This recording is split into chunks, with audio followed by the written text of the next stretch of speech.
नमस्कार, अस्सलाम वालेकुम। आप देख रहे हैं i4G टीवी नेटवर्क। मैं हूं इंतजारुल हक। दोस्तों, आज के इस खास वीडियो शो में आपका स्वागत है। आज के इस खास एपिसोड में हम बात करेंगे हज यात्रा के बारे में। जी साथियों, जैसा कि आप जान रहे हैं कि भारत समेत पूरी दुनिया से मुसलमान प्रत्येक साल हज यात्रा पर जाते हैं। इस साल भी हज यात्रा की शुरुआत इसी माह से होने जा रही है। बताया जा रहा है कि 29 अप्रैल से लेकर 30 मई तक भारतीय हज यात्री उड़ान भरेंगे, यानी मक्का मदीना के लिए जाएंगे। इस बीच सऊदी अरब की सरकार ने एक बड़ा ऐलान कर दिया है। ऐलान क्या किया है कि भारत समेत 14 देशों के लोगों की यात्रा पर अस्थायी तौर पर प्रतिबंध लगा दिया है।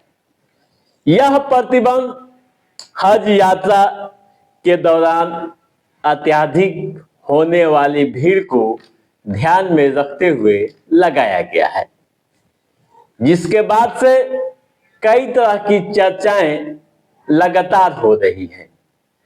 खास तरह की बहसें भी अलग अलग क्षेत्रों में होने लगे हैं। पहले लोग हज यात्रा पर कैसे जाते थे, उसकी भी चर्चाएं इस दौरान होने लगी है। साथ ही मुगलों के दौर में हज करने का सिस्टम क्या था, यानी मुगल सल्तनत जब देश में थी, मुगल शासक जब थे, तब यहाँ से भारतीय कैसे हज करने जाते थे, क्या था सिस्टम हज करने का, मुगल शासकों का किस तरह का रुतबा सऊदी अरब में था, इस पर भी चर्चाएं होने लगी है। दोस्तों, आज के इस एपिसोड में हम आपको विस्तार से बताने जा रहे हैं टू द पॉइंट कि उस दौर में, यानी मुगल शासन काल में भारतीय कैसे हज यात्रा पर जाते थे, क्या था पूरा तरीका हज करने का।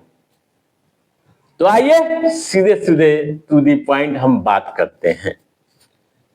दोस्तों, नंबर 1, कारवां के साथ जमीन या जल मार्ग से जाते थे हज यात्री। कैसे, आप ध्यान से सुनिएगा। दोस्तों, मुगलों के शासन काल से लेकर 18वीं शताब्दी तक भारत से हज यात्रा पर मक्का जाने के लिए लोगों के पास मात्र 2 विकल्प हुआ करते थे, एक सड़क मार्ग व दूसरा जल मार्ग, यानी पानी से जहाजों के माध्यम से लोग जाते थे। सड़क मार्ग से जाना काफी लंबा होता था, दुश्वार व खतरनाक भी होता था, सफर काफी कठिन होता था, क्योंकि रास्ते में दुश्मनों का इलाका पड़ता था और कई तरह की समस्याएं भी होती थी। ऐसे में भारतीय हज यात्री आमतौर पर लाल सागर होकर पानी के जहाज से फारस की खाड़ी से जाते थे। हालांकि 16वीं शताब्दी में हिंद महासागर में पुर्तगालियों के कठोर नियंत्रण के कारण लाल सागर होकर जाना एक बड़ी समस्या थी। भारत के लाल सागर से होकर जाने वाले जहाजों को पुर्तगाली से पास लेना होता था। यहाँ तक एक समय में तो इतना दुश्वार हो गया था कि मुगल सरकार के दरबारी यानी धार्मिक विद्वानों ने मक्का मदीना यात्रा को काफी कठिन करा दिया था, उसने असंभव भी बता दिया था। दोस्तों, उस समय भारत से जहाजों से हज यात्रा पर जाने वाले हज यात्रियों के लिए जेद्दा की प्रमुख बंदरगाह था। ठीक है, अब आइए दूसरा पॉइंट को देखते हैं। दोस्तों, अकबर ने जहाजों और फ्री यात्रा की थी व्यवस्था। उस समय मुगल शासक हज को काफी प्राथमिकता देते थे और बहुत से जहाज इसके लिए मुहैया कराते थे, भेजते थे। अकबर पहला ऐसा मुगल शासक था जिन्होंने शाही हज पर हज यात्रा की पूरी व्यवस्था की थी। हज यात्रियों को सब्सिडी भी दी थी। मक्का में हाजियों के ठहरने के लिए आश्रय स्थल का भी निर्माण कराया था।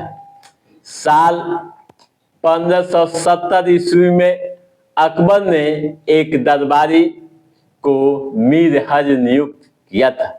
अपने प्रमुख दरबारी अब्दुल रहीम खान खाना को आदेश दिया था कि उसकी 3 जहाजों रहीमी, करीमी और सलारी को जेद्दा तक निःशुल्क यात्रा के लिए तैनात किया जाए। ठीक है दोस्तों, उस समय यानी मुगल शासन काल में भारत से जहाजों से हज यात्रा पर जाने के लिए जेद्दा की प्रमुख बंदरगाह था, जहां गुजरात के सूरत में स्थित प्राचीन बंदरगाह भारतीय हज यात्रियों की रवानगी का प्रमुख बंदरगाह था। इस कारण इस बंदरगाह को बाब उल मक्का भी कहा जाता था। हज यात्रियों की मदद की व्यवस्था जहांगीर और शाहजहां के समय में भी कमोबेश चलती रही। शाहजहां तो मक्का को नियमित दान भी भेजा करता था और हज यात्रियों के लिए मीर हज की भी नियुक्ति शाहजहां ने की थी। ठीक है, अगला पॉइंट, औरंगजेब हर साल भेजता था 2 शाही जहाज।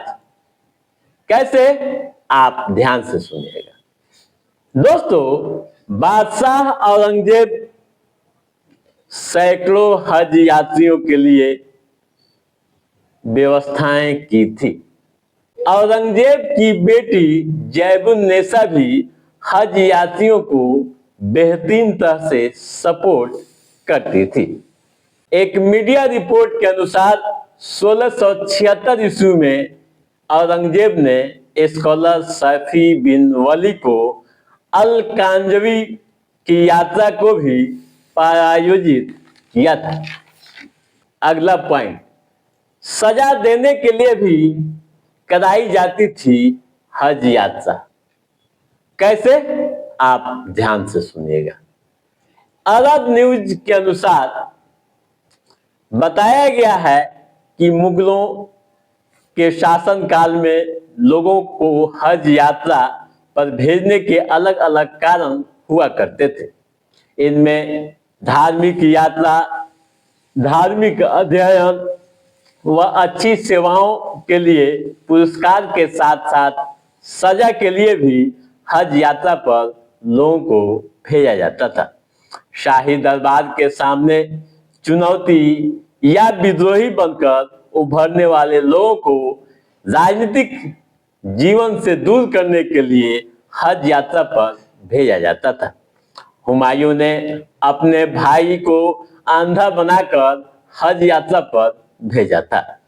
अपने प्रमुख सलाहकार बैरम खां को अकबर ने नाराज होने के बाद हज यात्रा पर भेजा था। इसी तरह से जहांगीर ने अपने चिकित्सक हकीम सादरा को सही इलाज नहीं करने के कारण नाराज होने के बाद हज यात्रा पर जाने का आदेश दिया था। अगला पॉइंट, बाबर की बेटी व अकबर की बुआ गुलबदन बेगम हज यात्रा पर जाने वाली पहली मुगल शाही महिला थी। कैसे, यह भी आप ध्यान से सुनिएगा। दोस्तों, खास बात यह है कि इतने संसाधनों के बावजूद किसी मुगल बादशाह या मुस्लिम शासक ने हज नहीं किए। यानी कोई भी बादशाह या मुगल शासक हज यात्रा पर नहीं गए, लेकिन औरतें हज यात्रा पर गई हैं। यह खुलासा रिपोर्ट से होता है। अरब न्यूज के अनुसार मुगल शासन काल में सबसे पहले हज यात्रा पर जाने वाली मुगल महिला बेगा बेगम या हाजी बेगम थी। वह बाद में हुमायूं की पत्नी बनी थी। हालांकि भारतीय इतिहासकार के अनुसार हज यात्रा पर जाने वाली पहली मुगल शाही महिला बाबर की बेटी व अकबर की बुआ गुलबदन बेगम थी।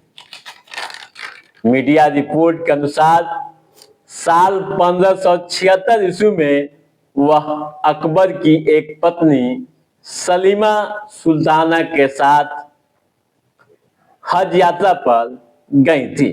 उनके साथ अन्य 40 महिलाएं भी गई थी। वह 1582 तक मक्का में रही और 4 बार हज की, कई बार उम्र भी उन्होंने की। ठीक है, अब आखिरी पॉइंट, सऊदी अरब में मुगलों का रुतबा, यह भी जानना जरूरी है। दोस्तों, जो इतिहासकार लिखते हैं, जो मीडिया रिपोर्ट कहती है, उस पर भरोसा करें तो आप समझ लीजिए कि सऊदी अरब में मुगल बादशाहों का कोई रुतबा नहीं था, कोई उनका खास प्रभाव नहीं था। कारण भी कई थे। पहला कारण यह था कि मुगल साम्राज्य भारत में था और सऊदी अरब तत्कालीन अरब प्रायद्वीप का हिस्सा था। एक और कारण इतिहासकार बताते हैं, वह क्या है, यह भी आप सुन लीजिए।